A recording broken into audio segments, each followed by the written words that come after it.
এই তাঁবুগুলোর নিচেই হচ্ছে হাজিগণরা এসে থাকেন এবং এই তাঁবুগুলো কিন্তু এখন যেহেতু হজের আর খুব বেশি সময় বাকি নেই, এগুলোকে রিপেয়ারিং এর কাজ চলছে, এগুলোকে ঠিক করা হচ্ছে। হাজিগণরা এখানে পাথর কালেক্ট করে তারা চলে যায় মিনাতে। ওইখানে শয়তানকে পাথর মারতে হয়, এই শয়তানকে পাথর নিক্ষেপ করে হাজি সাহেবরা এসে। এবং গল্পটা হচ্ছে ইসমাইল আলাইহিসসালাম এবং ইব্রাহিম আলাইহিসসালামকে ঘিরে। একবার আল্লাহ তাআলা নির্দেশ দিল, ইব্রাহিম তোমার সবচেয়ে প্রিয় যে প্রাণী সেটাকে কুরবানি দাও তুমি আমার জন্য। আসসালামু আলাইকুম এভরিওয়ান, আপনাদের সবাইকে স্বাগত জানাচ্ছি মক্কার মুজদালিফা থেকে।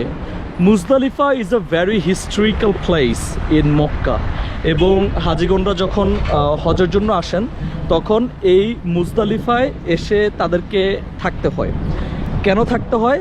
তারা মাগরিবের সময় আসে, মাগরিব পরে এশা পড়ার পর তারা এই যে পাথর, এখানে আরও অনেক বেশি পাথর থাকে, তখন এখানে যে পাথর দেখতে পাচ্ছেন এরকম পাথর তারা কালেক্ট করে। যে পাথর আমি যেরকম কালেক্ট করছি এখন, এরকম তখন আরও অনেক বেশি পাথর দেয়া থাকে এখানে। এবং ট্রাকে করে এনে এরকম খালি অনেক জায়গা আছে মুজদালিফার মধ্যে যেখানে এই পাথরগুলো রেখে দেয় ট্রাকের মধ্যে করে। সো হাজিগণরা এখানে মাগরিব এবং এশার নামাজ পড়া শেষ করে পাথর কালেক্ট করে তারা এখানে রাত্রি যাপন করে মুজদালিফায়। রাত্রি যাপন করার পর তারা ফজর নামাজ পড়ে মুজদালিফায় এবং ফজর নামাজ শেষ করে তারা চলে যায় মিনাতে। মিনাতে গিয়ে কি করে? এই যে পাথরগুলো তারা কালেক্ট করলো, ওইখানে শয়তানকে পাথর মারতে হয় হজ কমপ্লিট করার জন্য। এইখান থেকে পাথরগুলো কালেক্ট করে নিয়ে, মুজদালিফা থেকে পাথরগুলোকে কালেক্ট করে নিয়ে তারা মিনাতে গিয়ে শয়তানকেই পাথরগুলো নিক্ষেপ করে। এবং একদিন নিক্ষেপ করে না, তারা পরপর 3 দিন মিনাতে শয়তানকে এই পাথরগুলো নিক্ষেপ করে। কিন্তু মুজদালিফা থেকে প্রথম দিনে, যেদিন এখান থেকে তারা পাথর কালেক্ট করে নিয়ে যায়, সেই দিনই তারা সমস্ত পাথর একসাথে কালেক্ট করে নিয়ে যায় এবং কালেক্ট করে নিয়ে তারা মিনায় চলে যায়। সেখানে পরপর 3 দিন তারা পাথরগুলোকে নিক্ষেপ করতে থাকে। এখন যেহেতু হজের সময় না, সেই জন্য আপনাদেরকে জায়গাটাকে খুব সুন্দর করে ঘুরে দেখাতে পারছি। এই পাশে বিশাল বড় জায়গা, অনেক মাঠ আছে এখানে। এবং এই সমস্ত মাঠ হয়েছে এখানে এখন ওমরার জন্য যারা আসছে তারা এখানে ঘুরতে এসছে বাসে করে, ওমরার জন্য এই মানুষগুলো এসছে।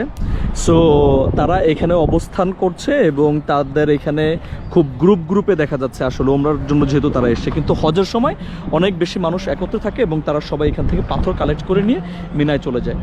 সো মুজদালিফা তো আপনারা দেখলেনই। এবং মুজদালিফার এই যে তারা পাথর কালেক্ট করা এবং পাথর কালেক্ট করে নিয়ে মিনায় যাওয়া, এই পুরো জিনিসটাই হচ্ছে এক রাতের মধ্যে করতে হয়। রাত্রি যাপন করে পরের দিন সকালের মধ্যে ফজর নামাজের পরপর তাদেরকে চলে যেতে হয় মিনাতে। তারা যেই জায়গাটাতে যায় আমরা আপনাদেরকে সেই জায়গাতে নিয়ে যেতে চাচ্ছি। মুজদালিফায় কোত্থেকে পাথর কালেক্ট করে সেই জায়গাটা আপনারা দেখলেন। এখন আমরা যাব হচ্ছে মিনায়, যেইখানে পাথরটা নিক্ষেপ করা হয় শয়তানকে, সেই জায়গাতে। অ্যাট দ্য সেম টাইম আমি আপনাদেরকে এটা বলার চেষ্টা করব এবং এটা আপনাদেরকে জানাবো যে মিনাতে গিয়ে যেখানে পাথরটা নিক্ষেপ করে, সেই পাথরটা নিক্ষেপ করার কারণ কি, যেই জায়গাতে পাথর নিক্ষেপ করা হয় মিনাতে স্পেসিফিকলি ওই জায়গাতেই পাথরটা নিক্ষেপ করার কারণ কি, এই বিষয়গুলো, এই ইনফরমেশনসগুলো আপনাদেরকে আমি দেওয়ার চেষ্টা করবো। সো এই যে পাথরগুলো কালেক্ট করছে, যদি আমরা নিক্ষেপ করবো না এখন, বাট তারপরও নিয়ে যাচ্ছি। Let's go. সো আমি মিনাতে যাই, আপনাদেরকে সেই জায়গাটা হয়তো খুব কাছ থেকে দেখাতে পারবো না, এখন বন্ধ থাকার কারণে একটু দূর থেকে দেখাতে হবে। Let's go.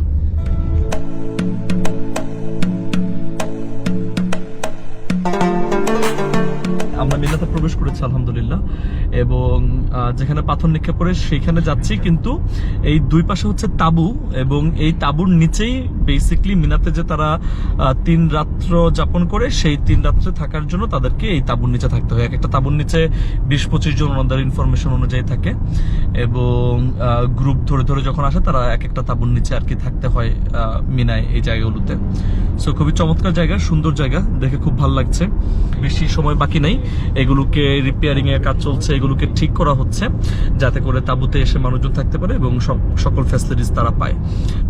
এই পাশ দিয়ে, ডান পাশ দিয়ে যেতে হবে আই গেস। ইয়েস, এটা কোন 3টা পিলারে পাথর মারে, তাই না? আচ্ছা, ভিতরে 3টা পিলার আছে, কিন্তু এখানে যে গেটটা বন্ধ, এই গেটটা খোলা থাকলে আপনাদেরকে ভিতরে নিয়ে যাওয়া যেত। হ্যাঁ, পিলারটা খুব অল্প একটু দেখা যাচ্ছে। হ্যাঁ হ্যাঁ হ্যাঁ, ওই যে কালো, তাই তো? ওই যে ওই জায়গাটাতে দেখা যাচ্ছে। এই যে এখানে একটা পিলার, ওইখানে আরেকটা পিলার, তাই না? সাদা তাঁবুর নিচে দেখা যাচ্ছে। ওই সাদা তাঁবুর নিচে এরকম 3টা পিলার আছে এবং ওই 3টা পিলারের মধ্যেই এই শয়তানকে পাথর নিক্ষেপ করে হাজী সাহেব এসে। এবং গল্পটা হচ্ছে, স্টোরিটা হচ্ছে ইসমাইল আলাইহিস সালাম এবং ইব্রাহিম আলাইহিস সালামকে ঘিরে। ইব্রাহিম আলাইহিস সালামের খুবই প্রিয় ছিল তার পুত্র ইসমাইল আলাইহিস সালাম।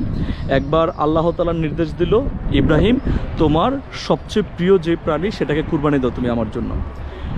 তখন ইব্রাহিম আলাইহিস সালাম ভাবছিলেন, চিন্তা করছিলেন যে তার সবচেয়ে প্রিয় কি, এবং ভাবতে ভাবতে তিনি একটা সময় গিয়ে চিন্তা করে বের করলেন তার সবচেয়ে প্রিয় হচ্ছে তার সন্তান। এবং তখন তার অনেক মন খারাপ হলো, সে কান্নাকাটি করলো, যেহেতু আল্লাহ তাআলা বলেছে কুরবানি দেওয়ার জন্য তার সবচেয়ে প্রিয় প্রাণীকে। তখন ইব্রাহিম আলাইহিস সালাম তার ছেলেকে ইসমাইল আলাইহিস সালামকে কুরবানি দেওয়ার জন্য নিয়ত করেন এবং কুরবানি দেওয়ার উদ্দেশ্যে ইসমাইল আলাইহিস সালামকে নিয়ে যাচ্ছিল। তখন শয়তান এসে ইসমাইল আলাইহিস সালামকে ধোঁকা দিচ্ছিল, বলছিল যে তোমাকে জবাই দেওয়ার জন্য তোমার বাবা ইব্রাহিম আলাইহিস সালাম নিয়ে যাচ্ছে, তোমাকে জবাই করে ফেলবে, তোমাকে মেরে ফেলা হবে। যখন এইভাবে শয়তান ধোঁকা দিচ্ছিল ইসমাইল আলাইহিস সালামকে, ইসমাইল আলাইহিস সালামের বাবা ইব্রাহিম আলাইহিস সালাম শয়তানকে এই পাথর নিক্ষেপ করে। এইভাবে পাথর নিক্ষেপ করার পর শয়তান এখান থেকে চলে যায় বা পালিয়ে যায়।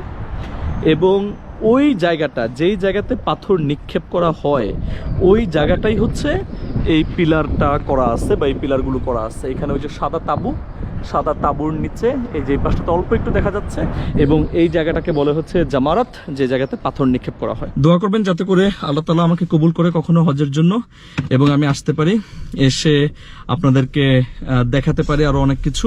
পরবর্তী কোনো ভ্লগে আবারও দেখা হবে। আর যারা এখনো আমাদের ফেসবুক পেজে ফলো করেননি তারা খুব দ্রুত ফলো করে দিন, যাতে করে এরকম আরো চমৎকার জায়গায় আপনাদেরকে আমরা নিয়ে যেতে পারি। Stay hungry, stay foolish guys. Till then, আসসালামু আলাইকুম, বাই বাই।